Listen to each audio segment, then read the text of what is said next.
Bom dia. Bom dia. Estão me ouvindo bem? Beleza. Só para testar aqui por enquanto. Pessoal do fundo aí, está ouvindo bem? Bom dia, gente. Classe amada. Não preciso nem dizer o grande privilégio que é, né? Estar aqui de novo com vocês. Agradecer, reverendo Abel, dona Josina. Hoje eles não estão. E eu não sei, o reverendo Abel não está aí. Eu até brinquei com a minha esposa ali no banco. Falei, ou ele está muito confiante. E a minha esposa, muito sarrista, falou, ou então ele não quer passar vergonha. De escutar eu falando aqui, né, dona Josina? Eu prefiro ficar com a primeira opção. Obrigado, Silvinha. Gente, agradeço mais uma vez. Agradeço realmente a confiança. Eu sei que tem irmãos e irmãs que oram por mim durante a semana. Eu sempre escuto quando eu estou ali de plantão, votos né, que eu me saia bem aqui na frente, elogios em relação às minhas aulas. Tem gente que gosta bastante e eu fico muito feliz. É tudo para a glória de Deus. E eu peguei a revista há um tempinho atrás. E a lição que me foi incumbida aqui era a lição 9 da revista. Eu não sei se os irmãos costumam ler durante a semana. Eu imagino. E conversei muito com meu amigo Marcelo, que é o outro professor que o reverendo Abel também gosta, que dá aula aqui. E ele falou, o pessoal dessa sala estuda bastante, Serginho. E eu sei, que eu já dei aula aqui, eu sei como é que é.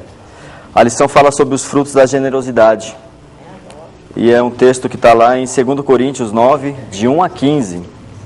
Então, se os irmãos puderem deixar aberto, a gente vai ler. Eu vi que é uma lição bem extensa, eu tentei resumir. Confesso que eu fiquei ontem até 1 hora, porque tem alguns fatores históricos aqui, e eu tive que me situar no texto, porque se a gente pegar o texto isoladamente, às vezes não dá para compreender muito bem do que Paulo está falando. Vocês devem ter percebido, eu fiz um mapa aqui, no meu estilo. Espero que dê para todo mundo entender. Vou fazer uma oração para a gente começar então a nossa aula, tá bom, gente? Só chegar a minha água aqui. Obrigado, meu irmão. Ali.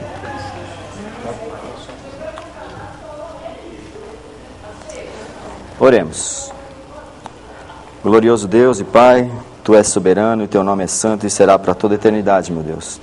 Te agradecemos, Pai, por esta manhã, pela oportunidade que nos dá de virmos à Tua Santa Casa, aprendemos da Tua Santa Palavra, Pai. Clamamos a Ti agora iluminação, Senhor, sobre a minha vida e sobre todos que aqui estão, para que possamos ouvir e dar frutos, Pai. Que, aliás, é o que fala a nossa palavra de hoje, a palavra de hoje. É em nome de Jesus, Teu Filho amado e santo, que eu oro e agradeço, Senhor. Amém. Nós vamos trabalhar em cima de 3 conceitos que fala esse texto. Daqui a pouco eu vou ler para vocês a primeira parte.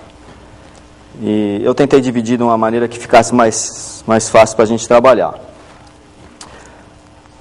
O texto vai falar um pouco sobre mordomia fiel, como está na revista. Aí no primeiro parágrafo, se vocês virem aí, está dizendo que fala sobre mordomia fiel. Vai trabalhar basicamente sobre a generosidade. E o terceiro ponto que a gente vai tentar ver hoje é o princípio da semeadura. E perceber como essas 3 coisas estão ligadas. Aqui no texto o autor está dizendo assim: o diabo tem usado a comercialização da fé hoje para cegar os cristãos acerca da felicidade de contribuir generosamente. Veja, ele fala felicidade de contribuir e generosamente.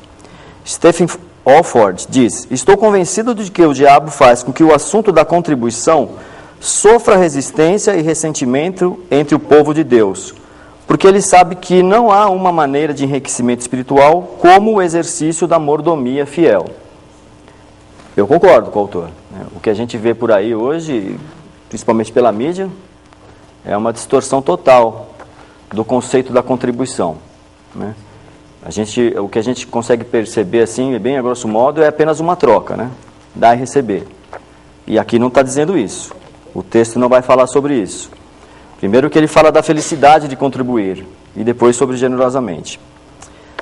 vai falar sobre mordomia fiel. Ele diz assim: precisamos que o Espírito Santo abra os nossos olhos para compreendermos o ensino bíblico da mordomia. A palavra mordomia, com o passar do tempo, como tantas outras palavras que a gente vê, e eu gosto muito de trabalhar com esse assunto, vocês sabem disso, ela foi perdendo um pouco o seu significado de denotação, e ela passou a ter uma outra conotação. Hoje, quando a gente fala de mordomia, geralmente parece até meio pejorativo, né? Exatamente. Ah, esse seu trabalho é uma mordomia, é como se você ficasse ali sossegado e as pessoas estivessem sempre, não é? Mas o conceito bíblico é muito diferente disso. A palavra mordomia, ela do latim quer dizer major domus, e esse major quer dizer de principal, e que significa o administrador ou o governante da casa, o mordomo. Aquele mordomo que a gente via nas histórias policiais antigamente, que era uma delícia de ler. Foi isso falado domingo passado, a pastora Abel falou. E se você vê nessa novela que está repetindo aí da Índia, o mordomo é aquele que fica com a chave da despensa. Exatamente, do dispenseiro. Eu vi um texto sobre isso também. Fica com a chave da despensa. O mordomo era o responsável de cuidar das coisas todas da casa. Ou seja, não eram deles, mas ele era o responsável por cuidar. No grego, essa palavra é oikonomos, que significa a mesma coisa, administrador dos bens de um estabelecimento alheio. Você tem que cuidar daquilo que não é seu. Esse é o conceito da mordomia. No Velho Testamento tinha muito isso, né? Bastante. Bastante. Dos reis tinha seus mordomos. José mesmo foi. José é um grande exemplo. Pesquisei sobre isso também na nossa cidade. Tá vendo? Estou falando que esse povo estuda, gente. Exatamente isso. E essa palavra administrador e mordomo, elas estão muito ligadas. Tanto que tem uma parábola que fala do mordomo infiel, que em algumas traduções está como administrador infiel. Eu ia entrar nessa parábola, mas não vou, porque senão a gente vai perder muito tempo. Mas só para vocês saberem. E ele continua dizendo aqui, o autor. Bom, precisamos saber de alguns princípios básicos. Primeiro, Deus é o dono de tudo que temos nessa vida. Isso a gente sabe, básico, né? Só para dizer que, então, as coisas não são nossas, mas que nós somos responsáveis por cuidar delas. Exatamente. Abraham Kuyper diz: no espaço total da vida humana, não há um único centímetro quadrado de que Cristo, o único que é soberano, não declara: isso é meu. Verdade. Nada do que temos aqui é nosso. Nada mesmo. Tá? Nada. Abra bem os seus olhos e não permita que as coisas materiais o seguem. E João Calvino adverte: nada é mais perigoso do que ser cego pela prosperidade. Esse é um grande perigo, inclusive da sociedade atual. Isso não é uma coisa antiga, não.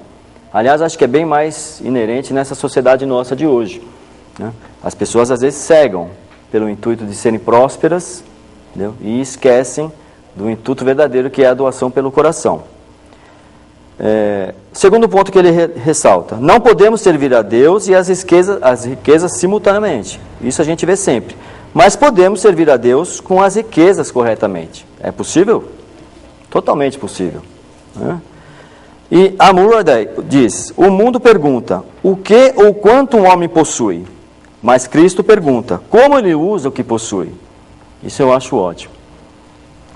O que a gente tem para oferecer para Cristo e como a gente oferece isso, não é, dona Esther? Às vezes as pessoas é avaliada pelo que ela tem, não pelo que ela é. Muito comumente hoje em dia, né? E é muito fácil a gente enxergar isso em vários aspectos da vida. Como eles falam, pelo CPF, não pela identidade. É verdade. É verdade. É impossível ser cristão sem dar. Concorda com isso, gente? Verdade, né? E às vezes a gente não dá nada. E eu lembro aqui da pregação do pastor Abel, né? Há 2 domingos, quando ele pregou naquele texto que dizia: deixa eu seguir o Senhor. E aí ele fala: eu só preciso primeiro me despedir dos meus pais. E um segundo dizia: eu só queria velar o meu pai. Né? E aí diz do arado, que fala: aquele que desviar o olhar não está apto. E eu me lembro que o pastor Abel perguntou severamente no púlpito, né? Quem está apto? Como você está apto para servir? Esse texto fala um pouco disso. E para terminar aqui, John Bunyan diz: você não viveu ainda até que você tenha feito algo para alguém que nunca poderá recompensá-lo. E eu fiquei pensando muito nisso. Né? Eu fiquei pensando, buscando na minha memória o que eu já tinha feito na vida de alguma pessoa, com generosidade, né? Usando esse atributo da mordomia, que fizesse essa pessoa pensar: puxa vida, não vou me esquecer desse rapaz nunca mais. Entendeu? E se a gente fizer uma análise na vida de cada um e ficar buscando, eu tenho certeza que a gente vai encontrar em alguns pontos da nossa vida algo que a gente fez. E eu dei uma dinâmica outro dia na UPA perguntando justamente isso: quem você um dia influenciou verdadeiramente e que disse: puxa, hoje eu sou cristão por causa dessa pessoa? E quem serviu de inspiração para você nesse caso? Né? No meu caso, eu já contei aqui, eu me converti só com 28 anos, né, quando eu me casei. Minha esposa foi fundamental, minha cunhada também. São pessoas que eu não vou esquecer jamais por causa disso. Né, de você ter esse encontro maravilhoso com Deus. O apóstolo Paulo continua instruindo aos crentes de Corinto sobre o privilégio de ofertar para os irmãos pobres. E nós vamos entrar nesse ponto agora.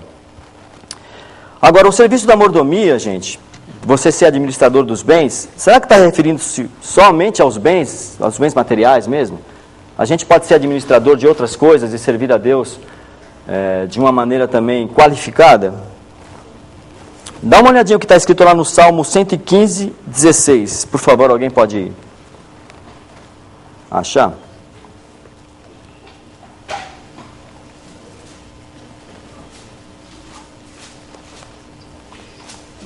Os céus são os céus do Senhor, mas a terra deu a ele, os filhos dos homens. Muito obrigado. Os céus são os céus do Senhor, mas a terra deu ele aos filhos dos homens. Para quê, gente? Para que a gente administre. Como a gente pode administrar outras características na nossa vida? A gente pode administrar o nosso tempo? Sempre visando a Cristo, estou dizendo, a Deus, tá? Podemos, não? Aliás, acho que é o argumento que a gente poderia mais usar, né? Você dedicar mais seu tempo para glorificar a Deus, né? A gente pode administrar os nossos talentos e dons, voltando de novo aqui à pregação do reverendo Abel, quando ele disse também que tem tantas pessoas com talentos e dons e não tem vontade de trabalhar na obra de Deus e criticam sempre aqueles que trabalham bastante, né? E eu sempre falo para o reverendo Abel, às vezes eu estou super ocupado, eu tenho aula na UPA, eu tive uma vigília na UPA que foi até curioso. A UPA decidiu fazer uma vigília das 10 às 6 da manhã aqui na igreja, numa sexta-feira. Eu sou conselheiro da UPA, meu cabelo ficou em pé. Eu falei: meu Deus, adolescente não tem a mesma disposição que nós para ficar orando. E é lógico que não ia ser a noite inteira de oração, porque não ia dar certo. Mas eu achei bonito a atitude deles, e não seria eu que falaram: não vamos fazer porque vocês não vão aguentar, né? Então estava eu e a tia Iva, e eu me dispus a vir. Eu saí da faculdade de 11 horas e falei: eu vou chegar um pouco mais tarde, mas pode me esperar, né? Minha esposa até brincou comigo: a hora que você tiver um tempinho, marca um horário na sua agenda para mim. Eu falei: é verdade. Mas foi uma bênção, gente. Foi uma coisa impressionante. Eram 3 horas da manhã e estava todo mundo muito acordado. E a gente orou por vários aspectos. A gente fez um programa, né, para a gente não se perder nas orações, e fomos orando especificamente para cada causa em determinados momentos. É lógico que teve atividades, teve dinâmica, teve brincadeira, teve louvor, teve tudo. Mas chegou às 6 horas, fui levar o pessoal embora, estava todo mundo disposto ainda. Eu falei: gente, que maravilha, né? E eu, ressentido, achando que não daria certo, falei... Então, às vezes é isso, gente. Pessoas com dons, com talentos e sem disposição, às vezes, para trabalhar. Então, é possível você administrar isso na sua vida também, usando o conceito da mordomia. Conhecimento também você pode administrar, né? Em detrimento de outras ocupações que você tem, para dedicar o seu conhecimento a Deus, né? Dar aulas é um bom exemplo, né? Por isso que eu não nego quando o pastor Abel ou a dona Josina me convidam, por mais atarefado que eu esteja, eu sempre peço só para me avisar com antecedência, né? Porque eu sei que aqui a gente tem que estudar bastante, né? E é assim que tem que ser. Mas eu não consigo falar não. Eu falei: não, pastor Abel, eu vou sim, porque eu gosto muito de vocês. Eu falei assim: é um chamado, gente. Vamos entrar no ponto da generosidade. Mordomia eu acho que está mais claro e é um pouquinho mais fácil para trabalhar. Agora, a generosidade. Esse é um conceito muito interessante. E agora eu vou entrar no texto da lição para a gente tentar entender de que generosidade Paulo estava falando aqui. Presta atenção, o texto solto assim, ele não é muito fácil de entender, mas vamos lá. 9:1. Ora, quanto à assistência a favor dos santos, é desnecessário escrever-vos, porque bem reconheço a vossa presteza, da qual me glorio junto aos macedônios, dizendo que a Acaia está preparada desde o ano passado, e o vosso zelo tem estimulado a muitíssimos. Contudo, enviei os irmãos para que o nosso louvor a vosso respeito, nesse particular, não se desminta, a fim de que, como venho dizendo, estivesseis preparados, para que caso alguns macedônios forem comigo e vos encontrem desapercebidos, não fiquemos nós envergonhados, para não dizer vós, quanto a esta confiança. Portanto, julguei conveniente recomendar aos irmãos que me precedessem entre vós e preparassem de antemão a vossa dádiva já anunciada, para que esteja pronta como expressão de generosidade e não de avareza. Texto dificílimo. Eu confesso que quando eu li a primeira vez, eu li uma, li duas, li três, eu falei, mas do que ele está falando aqui? E aí foi que eu tive que fazer uma busca histórica para a gente entender. Mas antes disso, eu gostaria de ter a opinião de algumas pessoas a respeito de generosidade.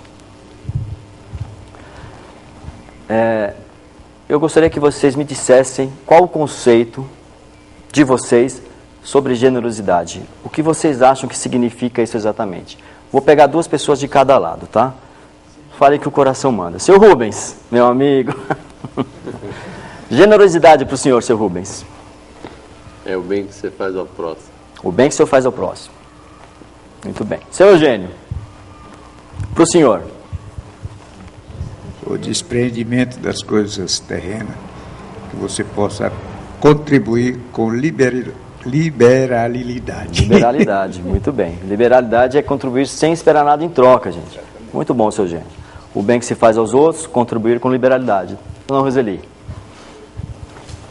Generosidade, vamos lá. Eu acho que é você fazer além daquilo, das suas condições. Quando você faz além do que você pode. Muito bom. É possível, gente, a gente fazer além do que a gente pode? Vamos pegar uma opinião mais jovem aqui, a moça. Generosidade para você, meu anjo. Retribuição. Oi? Retribuição. Retribuição? Você pode, que não pode. Isso. Falou retribuição. A gente recebe tudo de Deus, não recebe? Quando você retribui, você está sendo generoso. Dona Cida quer falar? Concorda com a Roseli. Gente, vocês são ótimos, as definições são perfeitas. Mas para a gente entender a generosidade que Paulo está falando aqui nesse texto, vamos entender esse mapa aqui. Olha, ele fala aqui, ora, quanto à assistência a favor dos santos, é desnecessário escrever-vos. Não deu para entender nada por enquanto. Porque bem reconheço a vossa presteza, da qual me glorio junto aos macedônios. Opa, citou um povo aqui, dizendo que a Acaia está preparada desde o ano passado, e o vosso zelo tem estimulado a muitíssimos. Até então, eu não estava entendendo muito bem o que estava dizendo. Para a gente entender o que significa a generosidade que Paulo está se referindo nesse texto, a gente vai ter que pegar uma parte histórica e entender o que estava acontecendo quando ele escreveu esse texto. Nessa região que aqui eu desenhei. Então vocês podem perceber, não sei se todo mundo está enxergando. A Macedônia está aqui. Tá? Lá na Macedônia tinha a igreja de Tessalônica e Filipos. A Acaia, que ele refere no texto, é aqui, um pouquinho mais abaixo, onde ficava a igreja de Corinto. Foi para quem ele escreveu a carta. Aqui embaixo tem a ilha de Creta, aqui a Ásia, e Jerusalém está aqui, ó, desse lado. Quando Paulo saiu em viagem, ele saiu de Antioquia, ele atravessou toda essa região, chegou até aqui, deu a volta, tá? E Jerusalém está aqui. Aqui é o Mar Morto, tá? Só para vocês entenderem. Olha a distância que fica. O povo de Jerusalém, nesse período, gente, passava por uma dificuldade tremenda. Eles estavam sendo perseguidos. O Império Romano tinha invadido lá e tinha destruído a cidade. As pessoas estavam se desfazendo daquilo que tinham para poder sobreviver. A miséria imperava naquele momento, naquele povo. Os judeus, sem contar outro fato, eles não viam com bons olhos os novos cristãos que iam aparecendo nessas regiões aqui, onde Paulo visitava, né? Principalmente aqui da Macedônia, os cristãos de Tessalônica, de Filipos, de Corinto, eles não viam com bons olhos. Por quê? Fácil de explicar. Eles achavam que eles eram o povo escolhido. Para eles, não haveria um outro povo escolhido que não fossem eles. Então, essa história de aparecer novos cristãos não desceu muito bem. Eles tinham fatores culturais muito fortes e predominantes que esses novos cristãos não tinham. E eles não aceitavam muito isso. Eles eram judaizantes, né? Então, isso foi uma grande dificuldade. Ou seja, eles não aceitavam os novos cristãos dessa maneira, né? Não admitiam que havia um outro povo escolhido. E tinha então uma grande rixa e indiferença entre esses povos. Você imagina como devia ser difícil o relacionamento, né? Principalmente por motivos culturais.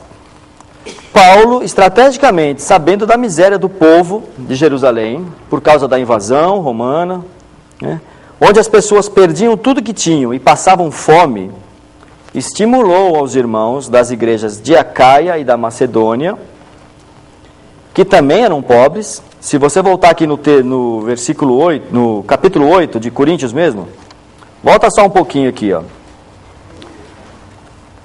Tem o subtítulo, a oferta das igrejas da Macedônia para os pobres da Judéia. Inclusive o tema está falando sobre isso. Vou ler para vocês, 8:1. Também, irmãos, vos fazemos conhecer a graça de Deus concedida às igrejas da Macedônia, porque no meio de muita prova de tribulação, manifestaram abundância de alegria, e a profunda pobreza deles superabundou em grande riqueza da sua generosidade.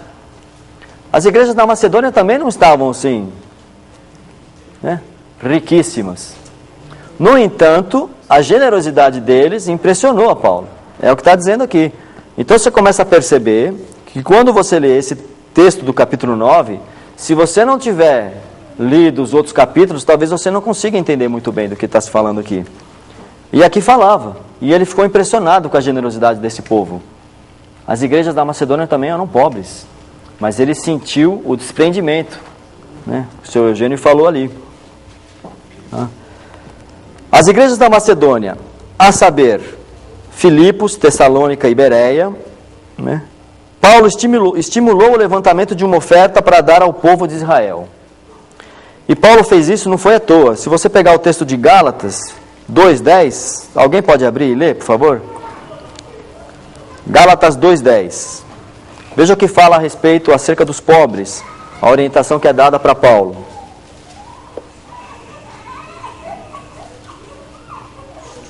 Recomendando-nos somente que nos lembrássemos dos pobres, o que também nos esforcei por fazer.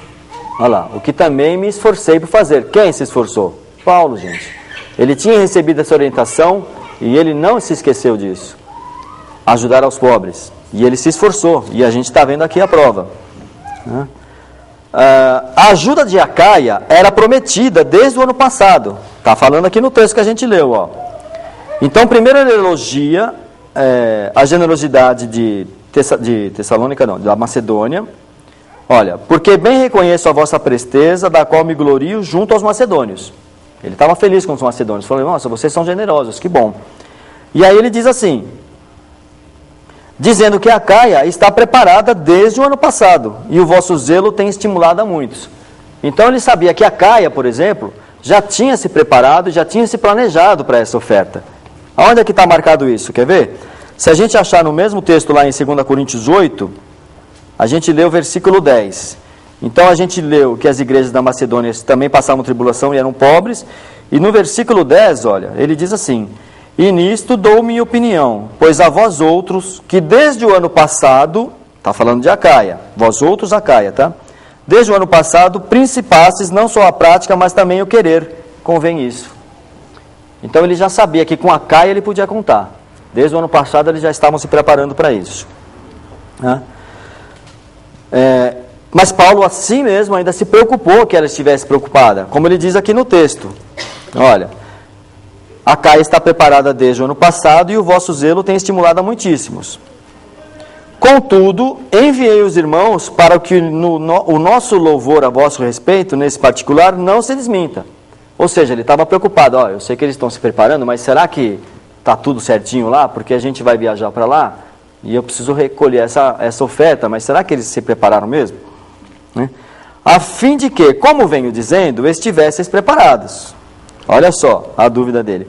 Para que, caso alguns macedônios forem comigo e vos encontrem despercebidos, a preocupação dele era, eu vou para Acaia e alguns macedônios vão comigo. Eu estou falando para eles, olha, o pessoal da Acaia está preparado desde o ano passado, não se preocupem. Né? Mas ele estava preocupado. Falou, olha, eu vou subir com os macedônios, eu não quero chegar aí e passar vergonha, gente. Era essa a preocupação dele. Né? Não fiquemos nós envergonhados, né, para não dizer vós, quanto a esta confiança. Não quero me preocupar com isso. Vocês disseram que estavam preparados, eu estou subindo com o povo macedônio e a gente precisa chegar aí e está realmente do jeito que vocês me falaram. Era isso, tá? Portanto, julguei conveniente recomendar aos irmãos que me precedessem entre vós e preparassem de antemão a vossa dádiva já anunciada. E no fim estava tudo certinho, tá? Para que esteja pronta com expressão de generosidade e não de avareza. Ele queria ver essa generosidade. Ele não queria chegar lá e ver as pessoas dando as ofertas, murmurando. Ele sabia que aquilo tinha que ser feito de coração. Né? Por obrigação. Não por obrigação. Né? Não por avareza. Ah, eu vou dar, vai. Vamos ajudar aqueles irmãos. Porque era mais ou menos isso, gente. Você tem rixa com o povo. Né? Você tem que ajudar esse povo. Você não gosta deles. Você sabe que eles não gostam de você. No entanto, você vai lá e dá com alegria. Você não está dando assim, vamos ajudar eles, vai. Eu queria mesmo que eles se lascassem. Mas eu vou dar porque ainda vou ficar por cima da história. Gente, não é isso. Percebam o conceito de generosidade aqui, que Paulo está usando. Olha que coisa maravilhosa, gente. Porque é muito fácil a gente ser generoso com quem a gente ama, não é, dona Issa? Você chegar e dizer, poxa, meu filho, quanto orgulho que eu tenho em você, meu filho, que grande bênção. É muito fácil.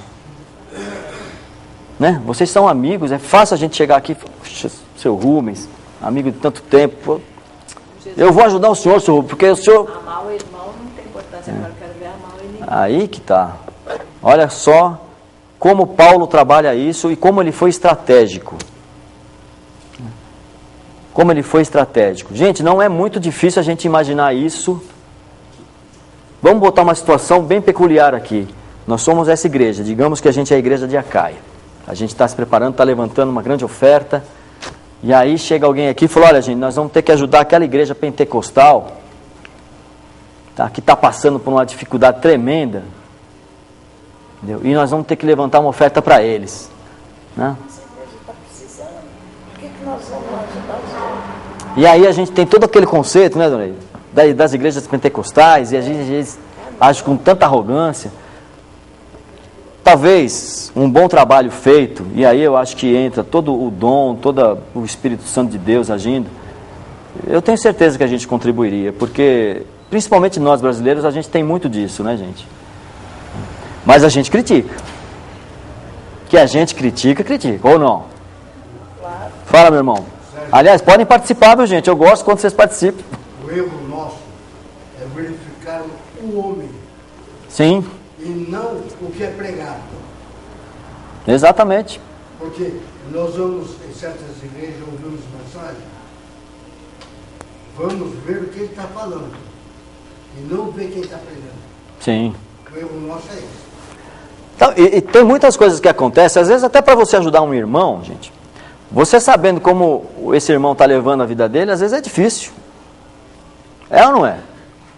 Você sabe que o irmão chegado numa cachaçinha, vamos dizer assim, está passando dificuldade, você vai conversar com o irmão, já sente aquele bafo.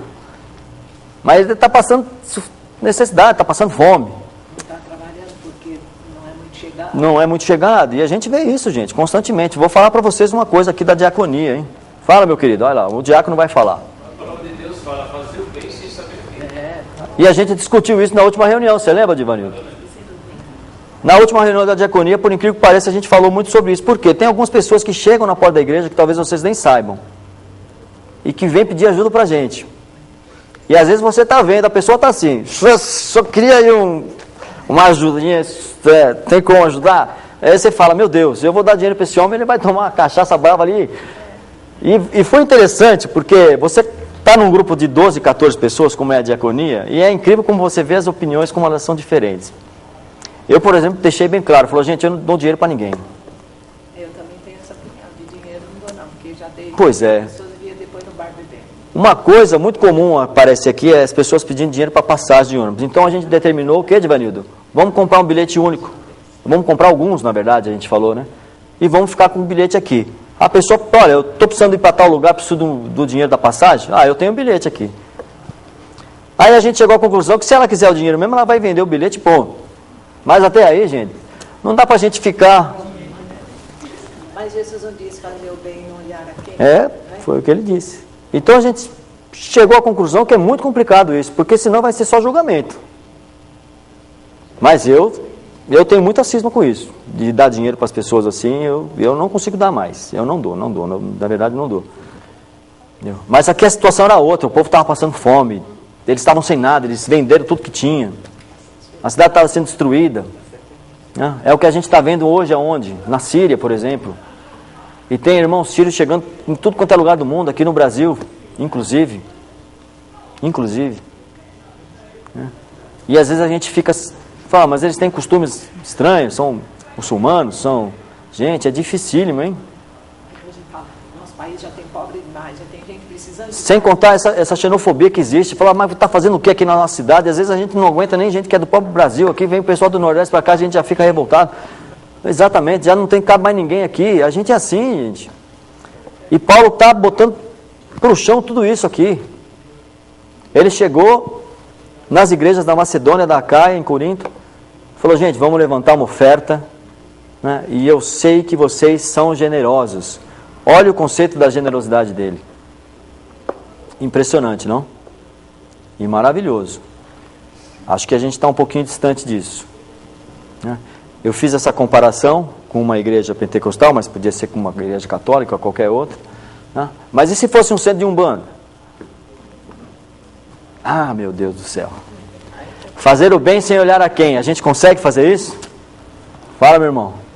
Meu irmão, eu trabalhei no exército com o chefe de Umbanda. Ele era coronel. Sim. Eu era sargento. Rapaz, hein? Que situação. Você vê como tinha caso? E muitas vezes ele chamava para conversar comigo. Ele chegava para mim e falava, minha situação está assim, nós estamos para se largar. Aí eu orava a Deus e tal. Aí cheguei para a esposa, vamos visitar a casa desse coronel. Morava aqui no carro. Eu e ela. Eu deixei a esposa para conversar com a esposa dele. Eu conversando com ele. E dá-lhe Bíblia. Sim. E aí depois se reunimos, fizemos oração. Eu cheguei para ele e falei, ó, o que Deus quer é que vocês se unam mais ainda. Vocês são filhos de Deus. Sim. Isso não é bom se separar. E foi. Consequência. Venci meu tempo, eu saí. Um belo dia, eu estava no fórum. Quem bate nas costas? Ele. Ô meu irmão, coronel, só me chamando de irmão, chega de coronel. Aqui nós somos irmãos. Mas como assim? Eu estou na Batista agora. Olha aí, tá vendo? Falei, graças a Deus. E o que ele era? Chefe de Umbanda. Pois é. Que lá é considerado poderoso. Deus não faz a obra. Nós não somos considerados hoje dele. A gente é limitado às vezes, né, gente? Exatamente. E eu não estou nem dizendo da denominação, tá, gente? Não. Às vezes uma pessoa está passando necessidade, aí você descobre que ela é dessa outra, né, dessa outra denominação, que ele é um pai de santo, que ele frequenta um bando. Você está ali, às vezes você se compadece daquela pessoa, pô, eu vou te ajudar, tal e coisa, mas qual é a sua religião? Ah, eu sou pai de um bando. Aí você já fala, ixi, rapaz, aí ficou difícil agora, eu prefiro ajudar o pessoal lá da minha igreja. É muito difícil, gente. Pede apoio a Deus. Não é? Ora a Deus. A única coisa, nós temos um exemplo, onde a gente mora, nós temos uma senhora faxineira, a situação dela, ela tem esposo preso, a filha dela é drogada, está presa, e ela está passando necessidade. A esposa falou com ela, consequência, deu umas roupas para ela. Então assim, é que Deus te abençoe e tal, a gente vai. Não é um exemplo já? E não é? E a gente não precisa ficar só no cunho religioso, gente. O senhor falou de preso aí e tal, né? A gente tem presos, tem prostitutas, tem tantas classes aí que a gente fecha os olhos totalmente. É a discriminação, né? A gente acha que ele É difícil, né, dona Cília? Que a gente lê um texto dele falando da generosidade, e aí eu fico vendo, falei, meu Deus, eu estou longe demais. A minha distância é a distância de Acaia para Jerusalém, para chegar nesse ponto aí. É incrível, né? Mas às vezes, Sérgio, a gente tem medo do julgamento, a gente quer fazer, mas tem medo que as pessoas julguem a gente. Sim, né? é verdade. O evangélico está fazendo lá pro espírita, né? Pois é. A gente podia quebrar isso um pouco, né, gente? Eu sei que não é fácil. Bom, mas é esse o conceito de generosidade que Paulo usa no texto. Sensacional.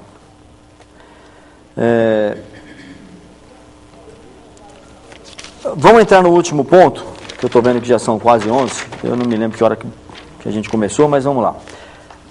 Esse último ponto fala sobre o conceito aqui, o princípio da semeadura, que parece ser tão fácil também, quando a gente lê o texto, mas que também tem sido usado de uma maneira tão deturpada. Ele está aqui no versículo do 6, vamos ler o 6 e o 7. Né? Então ele terminou lá dizendo que ele esperava a expressão de generosidade e não de avareza. Aí ele já vem para o 6 e diz, e isto afirmo, aquele que semeia pouco, também pouco ceifará. E o que semeia com fartura, com abundância também ceifará. Cada um contribua segundo tiver proposto no coração. Olha ele falando do coração novamente. Não com tristeza ou por necessidade, porque Deus ama a quem dá com alegria. Olha a ligação que ele faz dos pontos que a gente está estudando, da mordomia, da generosidade e agora da semeadura. Deus ama quem dá com alegria, gente. É com generosidade a coisa. Deus pode fazer-vos abundar em toda graça, a fim de que, tendo sempre em tudo ampla suficiência, superabundeis em toda obra, em toda boa obra, como está escrito. A gente já vai entrar nisso como está escrito. Essa parte do texto é muito usada por aí. Esse é um dos textos que as pessoas costumam deturpar bastante. Porque a questão aqui, gente, de você semear, né, e colher, não é simplesmente a troca que você faz. Né? A gente não pode ter esse conceito de que, olha, está dizendo aqui que se eu semear pouco, eu vou receber pouco. Mas se eu semear muito, né, e é aqui que as pessoas se apegam, eu vou colher muito. É como se você tivesse assim, eu falo, Deus, então eu vou fazer o que o Senhor está pedindo aqui. Eu vou pôr muito. Entendeu? Eu estou fazendo a minha parte. Agora o Senhor se vira aí, eu quero muito. É assim que a gente tem que enxergar, gente? Mas é assim que muita gente tem enxergado. Fala, seu Eugênio. É o que tem sido pregado hoje. Pois é. Se você der pouco, você vai ganhar pouco. Se você der bastante, você vai ganhar bastante. Então vira uma caderneta de poupança, né? As pessoas querem negociar com Deus. E ainda tem o seguinte argumento. Deus é obrigado. Exatamente, sem contar isso. A fazer por quê? Porque está escrito na sua palavra, ele não é algo para mentir. E dá abertura para a palavra de Deus. Né? Porque é o seguinte, desde o dízimo, você não está dando dízimo. Exato. Você está devolvendo. Voltamos ao conceito da mordomia, gente. Nada é nosso, né? Tem que ser em gratidão pelo que Deus já fez para você. Porque a nossa irmãzinha falou lá, a retribuição. Olha, Deus está te dando, não é? Ele deu, nesse sentido, mas não era seu, gente. gratidão. Percebem? Pelo que Deus já fez, não para receber. E ainda usam uma frase, eu determino. Isso. Eu determino. Verdade, gente. Porque se meu pai é rico, ele tem minha obrigação. Essas frases que a gente Eu vem. tenho que ser rico também. A gente tem que tomar cuidado, porque não é assim. E ele não usou aqui o exemplo da semeadura, da colheita, à toa. Porque se a gente pegar isso aqui, olha, quando você planta uma semente, gente, quando você planta uma semente, olha como ele fala da abundância aqui. Você planta uma semente, primeiro que você vai ter que ter paciência, a coisa não é assim automática. Você vai ter que cuidar, você vai ter que regar. Né? A distância entre você semear e colher, gente, acontece muita coisa. Muita gente se desvia no meio desse caminho. No sítio, né, a gente primeiro planta, aí depois vai nascendo, aí você vai cuidando. Às vezes tem coisas que demoram anos. Exato. Tem o café mesmo. O café é colhido só uma vez por ano. E você tem que fazer o que nesse período? Tem que cuidar. Perseverar, ter fé e cuidar. Ali. E tem que cuidar por quê? Porque aquilo não é seu, mas você está exercendo que função? A da mordomia. É ou não é? E aí você planta uma sementinha e ela dá uma árvore que vai demorar anos para crescer, e você vai cuidar dela, e aí ela vai dar vários frutos. Ela vai dar vários frutos. Uma sementinha que você plantou. Né? Esse é o conceito da abundância. Por quê? Você plantou a sementinha, ela deu uma árvore que já te deu, por exemplo, 4, 5 frutos. Dentro de cada fruto desse tem mais uma sementinha que você vai lá e planta e vai te dar mais 5, 6. E aí você vai multiplicando. É nesse sentido, gente. Aliás, tudo, né? O arroz também é só uma vez por ano, o milho é só uma vez por ano, o feijão é só uma vez por ano. Então ele não usou a questão do plantio aqui à toa.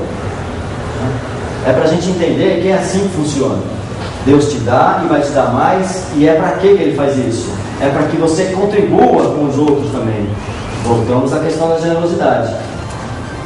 Você partilhar com o seu próximo. Então você plantou uma árvore que te deu várias sementes, e você plantou mais 10 sementes que te deu mais 10 árvores, e aí você tem 100 sementes e você vai querendo tudo aquilo para você.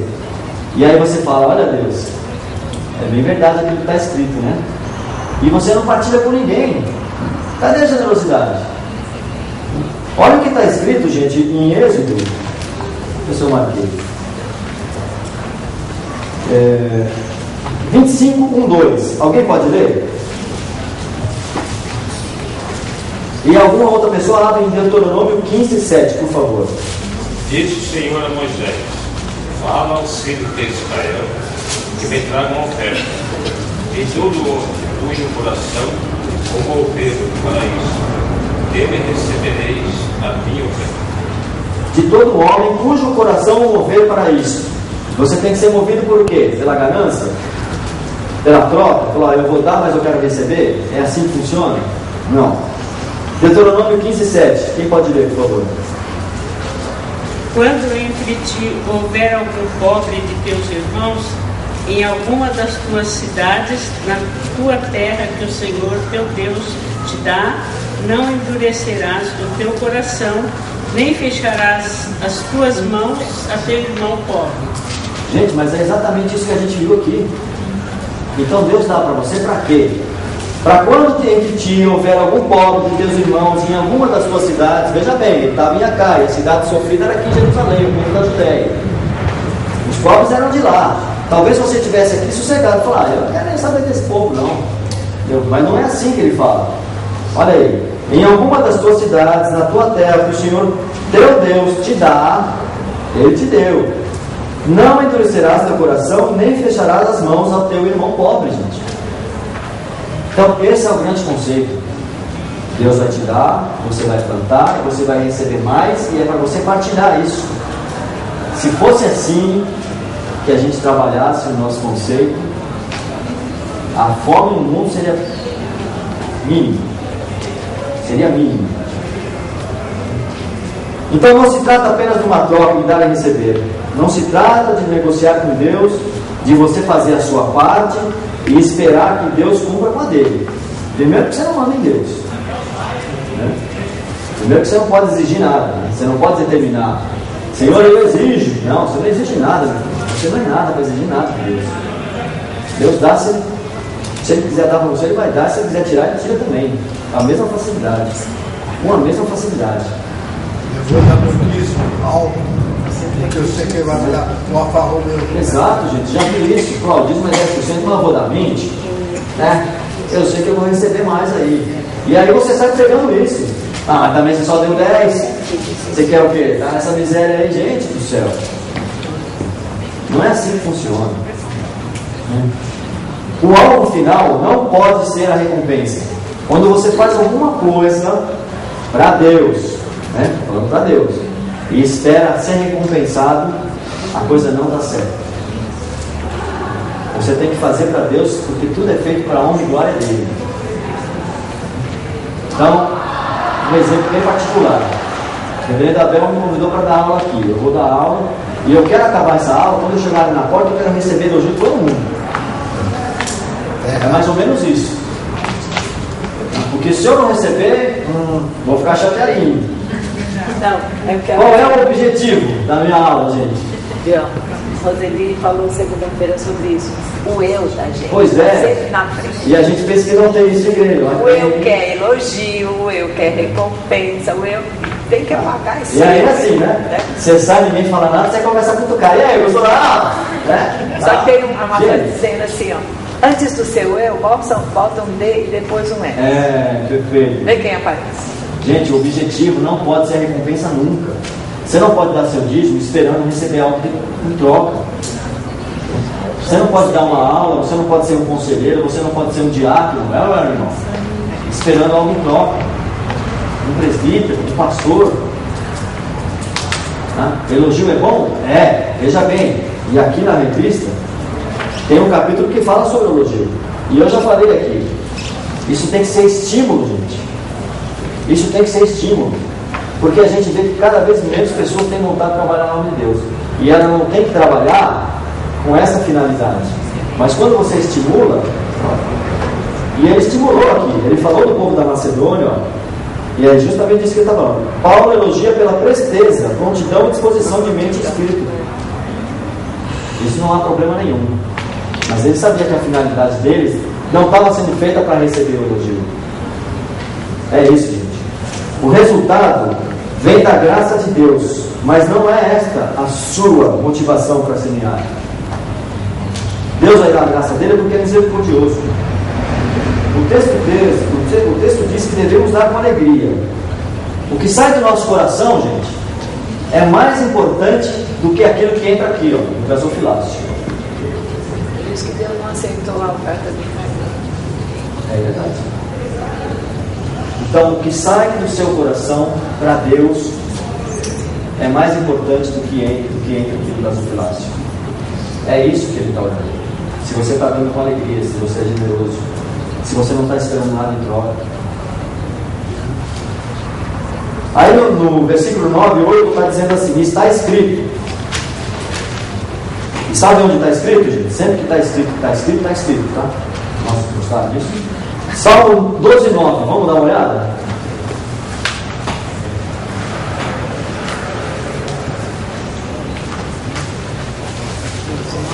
É.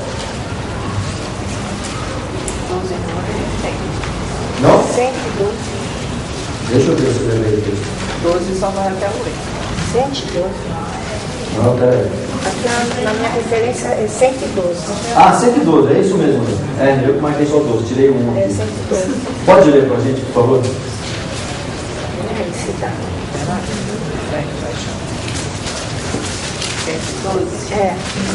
Distribui e dá aos pobres.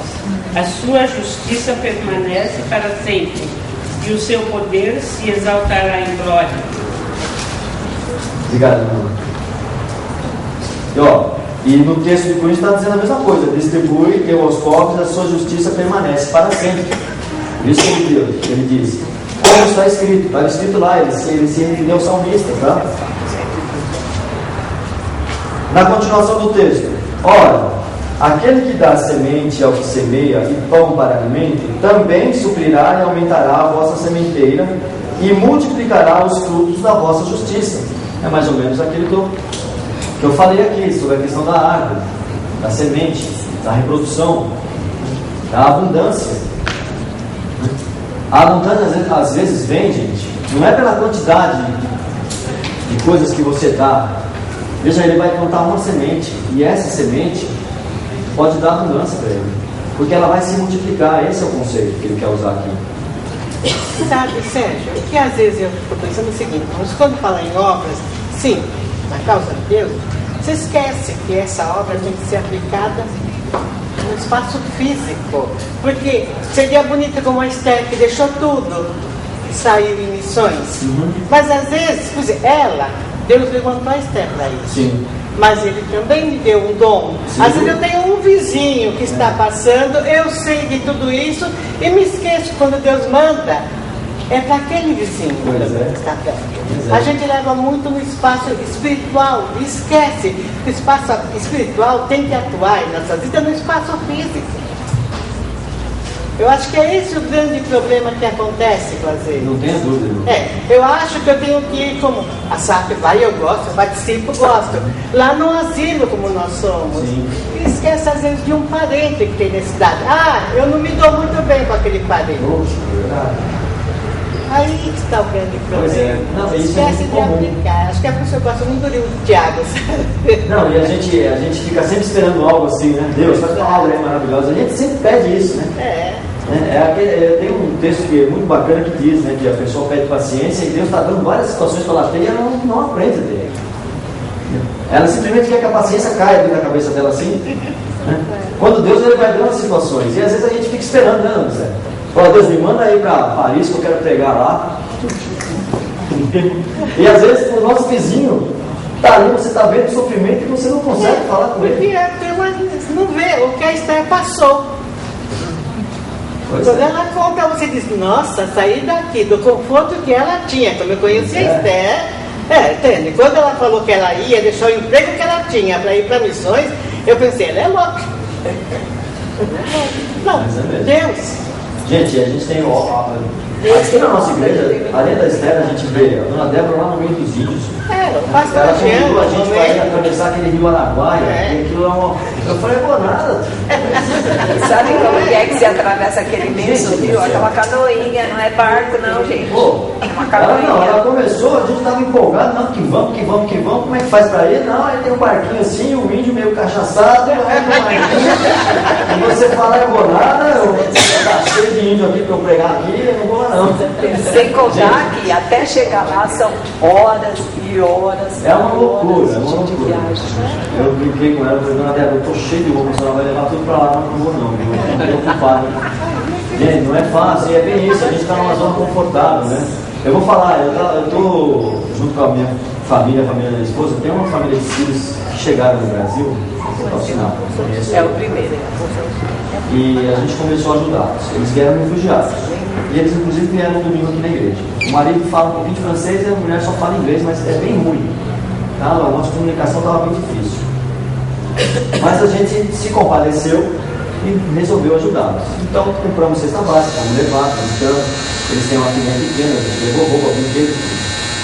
Passou mais um tempo, ela precisava de uma geladeira, porque ela ia começar a fazer os filhos, né? Que aliás são deliciosos. Mas precisava de uma geladeira, porque ela ia começar a fabricar, precisava. E eles não tinham, nem geladeira nem fogão. E eu consegui arrumar um fogão com um amigo meu. E a gente foi levar esse fogão. No dia que a gente arrumou o fogão, a gente foi até lá, a gente pegou uma perua emprestada para levar. Foi eu, minha esposa, esse meu amigo, também cristão. E na hora que a gente chegou na casa dele, eles estavam lá com aquele narguilé, sabe? Narguilé. Nossa, aquele fumaceiro, e a gente desceu e já ficou assim. Ai, meu Deus. O fogão ali, eu olhava para ele e falava, o fogão. Ó, mas Deus não. Você vê como que é, gente? É costume deles. Essa é a coisa mais normal para eles. É que aqui a gente também tem uma visão, né? Isso chegou de uma maneira e também deturpado tanto, mas para eles é a coisa mais normal. E o nome dele é Tony, né? Que fala com vocês. E eu conversando com ele lá, soprando aquela fumaça, eu falei, meu Deus, né? A sabedoria nessa hora. É difícil, né, gente? Então você tem a questão cultural, né? É a questão cultural. Mas a gente continua ajudando. Eu espero que eles voltem para a igreja. Eles vieram, gostaram bastante, mas ainda estão. Eles eram cristãos lá, mas é um pouquinho diferente da gente. Tem alguns costumes dele, por exemplo, além de narguilha, fuma bastante. Então, bom, mas só para vocês verem como às vezes acontece essas situações. E a gente nunca quer sair da nossa zona de conforto. Mas a irmã falou da obra, e isso tem que refletir, gente, como ele falou no texto aqui, ó, para a gente terminar, tá? Eu nem acredito que eu vou terminar a aula, hein, gente. Ó, ele fala aqui no versículo 12, porque o serviço dessa assistência, e a assistência, o significado da palavra assistência, sabe qual que é? Diaconia, viu, irmão? Assistência. Assistência no sentido de você dar assistência a alguém, não para ficar assistindo só, viu? Dá apoio. E tem alguns aí que ficam só assistindo, não é isso, gente? Dá assistência no sentido de ajudar. Tá? Olha, não só supre a necessidade dos santos, mas também redunda em muitas graças a Deus. É a finalidade disso tudo. A generosidade, a autonomia. Né? Quando a gente está assistindo, a gente está lançando a semente. E você trabalhar para Deus, gente. Para a obra de Deus. Não importa se é como missionário, como a irmã disse, ajudando outro irmão, né, como o seu vizinho. E é tudo isso feito para a graça de Deus. Visto como na prova desta ministração, glorificam a Deus pela obediência da vossa confissão quanto ao Evangelho de Cristo e pela liberalidade com que contribuis para eles e para todos. O seu Gênio falou ali. Enquanto oram eles a vosso favor, com grande afeto, em virtude da superabundante graça de Deus que há em vós. Graças a Deus pelo seu dom inefável, indescritível, né? Olha só que coisa maravilhosa. Gente, esse texto ele me trouxe assim tremenda alegria. Quando eu peguei ele e comecei a estudar, e eu vou ser sincero para vocês, essa semana eu tive prova a semana inteira na faculdade e eu não gosto de misturar as coisas. Então eu falei, sábado, eu falei para minha esposa, vai ficar mandando limpar a casa no sábado, não tem que estudar. Mas não teve jeito, eu tive que limpar a casa e estudar só de noite. Quando eu peguei e comecei a ler, eu sentia dificuldade porque eu falei, meu Deus, do que ele está falando aqui? Macedônia, Caia, o que será que aconteceu? Provavelmente tem algum fato histórico. E aí comecei a pesquisar e foi uma delícia. Porque o texto foi fluindo assim, de uma maneira. É Deus mesmo trabalhando. E eu agradeço muito essa oportunidade, porque eu, ensinando com vocês, aprendi demais. E eu acho que isso também faz parte dessa questão dessa minha dúvida. Porque com certeza você planta, né? Ou seja, você estuda e você consegue frutificar. Né? E eu espero que você saia daqui e consiga frutificar da mesma maneira. É que às vezes você está plantando e você não vê aquilo, então você acha disso. Pra quê? É bobagem. É bobagem. É como às vezes a Esther. Sei lá para quantas pessoas a Esther trabalhou. A Esther, nós sabemos que ela trabalhou inclusive como enfermeira, tudo. Você não podia falar no Evangelho. Mas quantas pessoas Deus colocou no coração, a semente caiu. Agora ela vai ter oportunidade de ver? Não. Mas isso Deus não deu. Falou, não, Esther, você vai crescer, vai frutificar e você vai ver. Exatamente. E Deus isso não é glória para Esther, é glória para a obra de Deus. Gente, você e tem que fazer. A Deus, entendeu? Com certeza, todo mundo aqui um dia falou para alguma pessoa que talvez você não saiba hoje, mas com certeza ela guardou alguma coisa e alguma coisa dela mudou. Isso é. E Deus não vai ficar dando satisfação. Você lembra daquele lá que você falou? Porque é ele que faz a obra, gente. Às vezes acontece. Às vezes acontece coisas que nem o Elias. O Elias teve a oportunidade de encontrar o coronel e aí ver que depois de tanto tempo, né? Eu acho que foi uma satisfação para ele, né? De ver o que o que a semente que ele plantou deu certo, frutificou, né? Às vezes acontece, mas às vezes a gente nem... Mas eu acho que isso Deus é tão bondoso que até isso ele dá oportunidade, mas toda pessoa chega a ver. Mas quantas mães não morrem que oram pelos filhos, não morrem, dali a pouco morre o filho se converte. Gente, para a gente finalizar então os conceitos. A mordomia, nada a ver com essa mordomia que a gente vê hoje, tá? Você saber administrar bem, tudo, tá? Seus bens, seu tempo, seu conhecimento, é tudo feito para a glória de Deus. Por quê? Porque tudo é dele. Você vai só administrar. É mais ou menos aquilo que acontece com os nossos filhos, né? Os filhos são teus? São. Mas vão ser para sempre? Não. Você tem um período para... Exatamente. Generosidade. Aqui, no conceito do texto de Paulo, é você dar, não esperar nada em troca e fazer o bem, mesmo para aqueles que você sabe que talvez não gostem de você. Difícil. Mas não que disseram que ia ser fácil. E o princípio da semeadura, gente. Pensem sempre nessa questão da semente que você planta e do que ela pode dar. Nunca na troca, simplesmente. Eu vou dar e quero receber. Não é assim que funciona. Deus abençoe vocês. Amém.